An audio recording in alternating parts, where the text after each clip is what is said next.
dili man lagi ako engineer, no?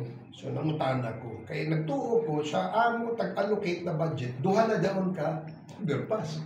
Na lahi man ba niya? Because why? Dili pwede masakripisyo ang safety. So kinahanglan gayud ang materialis gamiton diha, materialis puertis. Ug sa ni taas ang presyo daw na ini na overpass.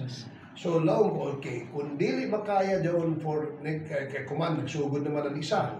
So nag-request sab si Congresswoman Badet na isa ang ibutang diha sa atbang sa Caraga. Mas ubos-ubos ang presyo daw kay mas mubo ang dayan kay di man kung parehas kalapat ang dayan diri sa atbang sa may St. Paul's, no? So mas ubos-ubos ang budget nandiyon. Ang kuan lamang diha siguro kung dili 2026 mabutangan daw 2027. Pero may programa ang DPWH na widening na sab. So dapat ma-identify gayud kung hain dapit ang i-widen nila diha kay otherwise sayang ang ato gamito na pundo diha. 6 lanes.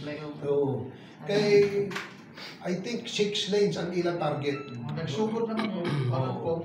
Pero waya pa dito atbang sa Caraga. Maigo man gayud ang pader ng Caraga sigurado. Kasi mo atras kumanan kuan.